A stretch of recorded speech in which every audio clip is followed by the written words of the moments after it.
Hello, welcome back to First Chapter Friday from the Alameda Free Library. Today I'm going to be reading the first chapter of Shelter by Christie Matheson. This book is published by Random House, New York. Here's chapter 1 of Shelter by Christie Matheson.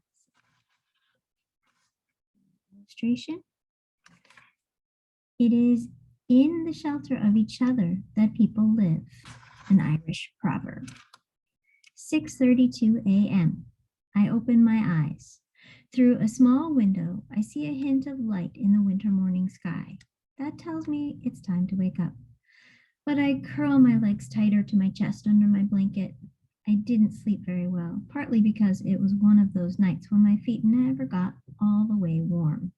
Outside the blanket will be even chillier, and I'm not ready to leave the relative warmth of my little nest. I also have an ache in my stomach, and I can't feel if it's because I'm sad or because I'm anxious about everything that's happening today.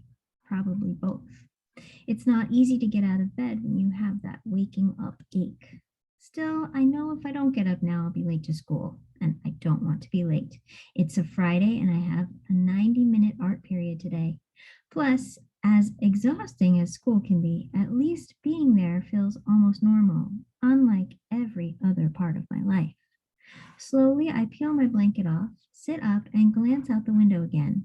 There's no sign of rain, but I heard my PE teacher say yesterday that it's going to pour today, as if today weren't going to be hard enough already. I swing my feet onto the floor. Yikes, it's cold. San Francisco, where I live, doesn't get freezing the way some places do. But on wet winter days, it's chilly. And this room, which never gets much sunlight and is heated by a system that only works some of the time, is especially cold. I know that in many ways I'm lucky to live in San Francisco. It's supposed to rain later, but the temperature should reach 50 degrees today. There are parts of Iowa and Minnesota where it will be negative 50 with the wind chill factor. I shiver in my pajamas, which are getting thin and are too short for me. I've had them since I was 8. I'm almost 11 now. They have pink and red hearts on them, which is perfect for February, and today is February 1st, but I wear them all year long. They've been my favorites for a long time, and right now they're the only pajamas I have. I take them off, shivering, and fold them so I can wear them again tonight. As quietly as I can, I pull on a navy blue leggings and a white shirt. The leggings have a hole in the left knee and the shirt is stained in the front. No matter how hard I scrub it, that stain won't come out. But when I pull my blue and white plaid school uniform jumper over them, the hole and the stain are barely noticeable.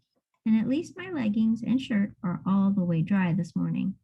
Knowing how chilly and rainy today's going to get, I do not want to start with a wet uniform. I wash my clothes every night because if you wear anything that still smells like yesterday's PE class, there are kids at my school who will definitely make fun of you for it. A few days ago, my clothes were still damp from being washed the night before, but I had to wear them anyway. Like my heart pajamas, they're the only ones I have.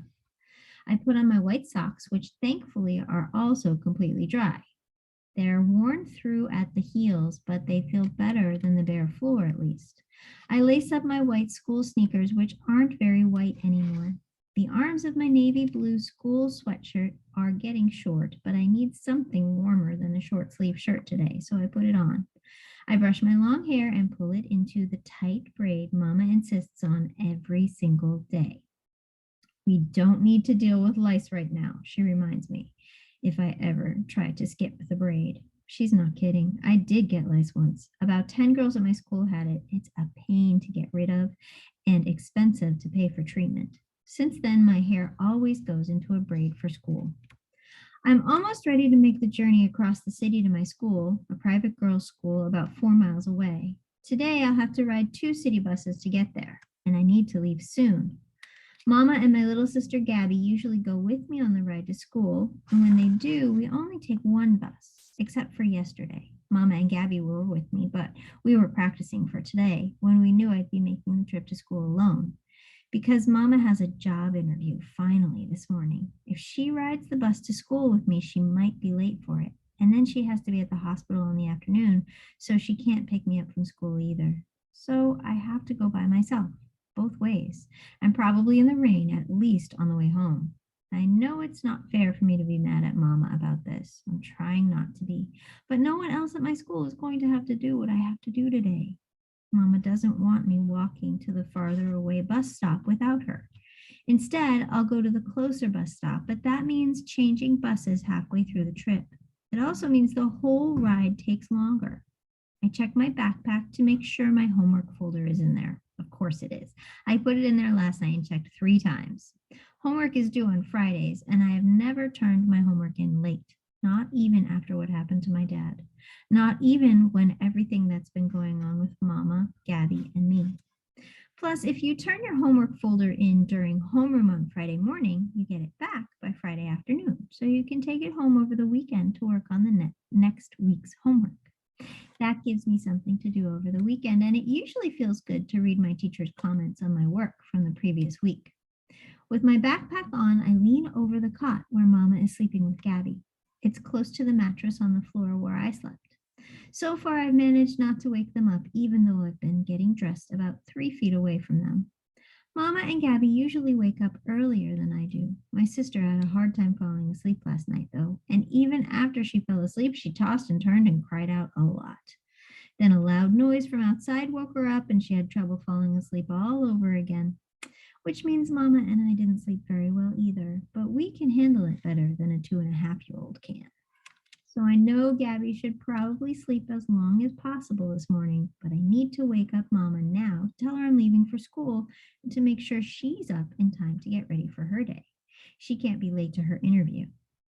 Usually the first thing I do when I see Mama in the morning is I kiss her. If I ever have to wake her up, I kiss her forehead, but I'm still kind of mad at her, so I just tap her cheek. Nothing. I tap it again. She groans in her sleep, and then her eyes flutter open. When she sees me, she smiles. Good morning, my Maya, she whispers. At the sound of her voice, some of my anger melts away. Good morning, my mama, I whisper back. Then I kiss my little sister on the forehead and whisper ever so quietly, good morning to you, Gabby girl. I leave it to Mama to wake her up because Gabby is sure to be grumpy after such a tough night. I'm leaving for school now, Mama, I whisper.